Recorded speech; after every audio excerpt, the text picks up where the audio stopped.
Hi friends, welcome to అమ్మ natural vlogs. నేను మీ ఉష.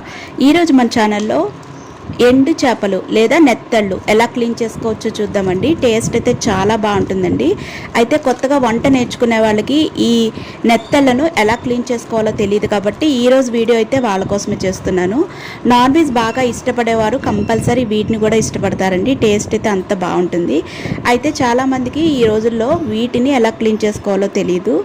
మామూలుగా నాన్ వెజ్ తినేవాళ్ళు చికెన్, మటన్, ఫ్రాన్స్ ఇలా వాటిని మాత్రమే తింటారు. కొంతమందికి వీటి టేస్ట్ కూడా తెలియదండి. ఈ రోజుల్లో చాలా తక్కువ మంది వీటిని తింటూ ఉంటారు.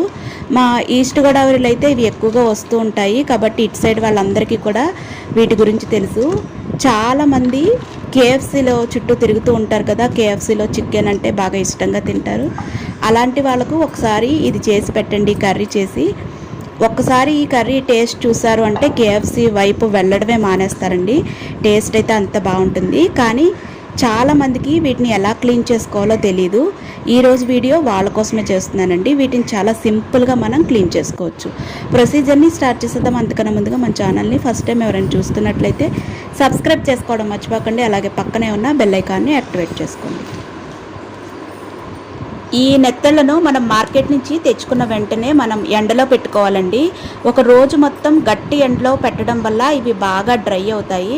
ఎప్పుడైతే ఇలా బాగా గట్టిగా డ్రై అవుతాయో మనకి డ్రై అయిన తర్వాత మనం వీటిని స్టోర్ చేసినట్లయితే ఏదైనా ఒక ఎయిర్ టైట్ కంటైనర్లో పెట్టి స్టోర్ చేసినట్లయితే మనకి 1 year అయినా కూడా ఇవి పాడవకుండా ఫ్రెష్గా ఉంటాయండి.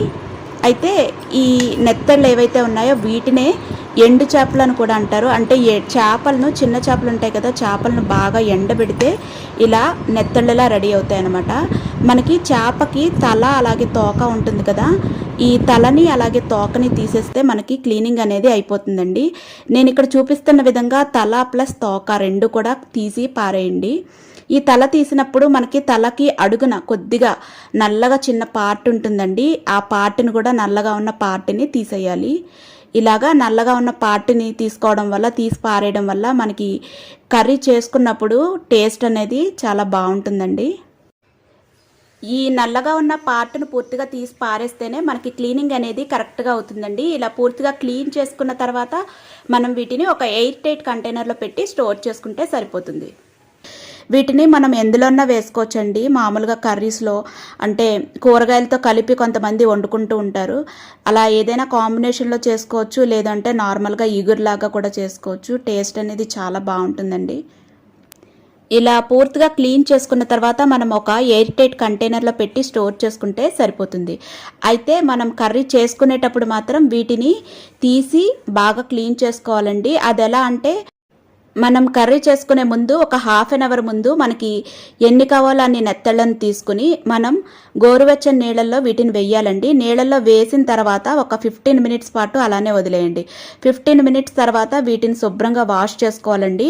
ఒక 4 నుంచి 5 సార్లు వీటిని శుభ్రంగా వాటర్తో వాష్ చేస్తే అప్పుడు మనకి క్లీనింగ్ అనేది బాగా అవుతుంది. వీటి పైన మనకి ఏదైనా ఇసుకలాగా ఉన్నా, పౌడర్ లాగా, మట్టిలాగా ఉన్నా కూడా అవన్నీ కూడా పోతాయండి. అలా క్లీన్ చేసుకుంటేనే మన క్లీనింగ్ అనేది పూర్తిగా అవుతుంది. చూసారు కదా ఫ్రెండ్స్, ఎంతో సింపుల్గా మనం నెత్తళ్ళని ఎలా క్లీన్ చేసుకోవచ్చో. ఈ వీడియో కనుక నచ్చినట్లయితే మన ఛానల్ని సబ్స్క్రైబ్ చేసుకోండి. అలాగే ఒక లైక్, షేర్, కామెంట్ కూడా చేయండి. Thank you friends, thanks for watching.